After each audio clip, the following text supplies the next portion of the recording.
పట్టుకున్నారంటే సీతాకెత్తారంటే 2 చేతులు ఉన్నాయిగా, ఒకటి పోయినా పర్వాలేదు. నీకు ఏటికి పగటి అసలు కర్మంతాను. శేఖరం, నా నీకు మంచి పేరు చూసి పెడతాను. దాన్ని నువ్వు చేసుకో. చూడు, నా మాట ఇంకో, నన్ను కాళ్ళు అట్టుకుని అడుక్కుంటున్నాను. వద్దు రే రే రే, నువ్వు వెళ్ళబోయి.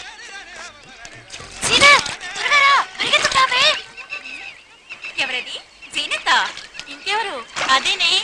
అయ్యో, ఆ నాజూకు నడుకు చూడు. మెల్లిగా రమ్మా, భూకంపం వచ్చేలా ఉంది. ఏంటంటే అలా అంటావు? ఊర్లో తెరవచ్చి జరిగినాక జీనత్కే, అందుకే ఇంత కంపరపడిపోతుంది. జాగ్రత్తగా కూర్చోమ్మా, పడకపోతా పడగలదు. కేరళాకోడానికి హద్దుండాలి. ఏ జీనత్ మీ అందరికీ అంత చులకనైందా? సోమన్న, పడవ త్వరగా పోనీ. ఇవాళ రానని చెప్పావు కదా, దస్కత్ పెట్టించుకురా.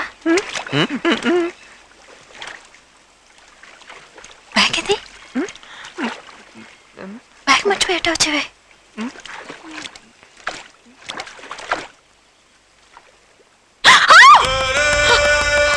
బాను, ఏమైంది? కడుపుతో ఉన్నది నొప్పులు తెరిచినట్టు ఏమిటా కేకలు? ఏమైంది? ఏ జీనత్, చేయి పట్టుకో. అక్కర్లేదు, నువ్వు పట్టుకోవే. ఏ గట్టిగా పట్టుకో, ఏట్లో పడిపోగలదు. వాటేసుకోవే.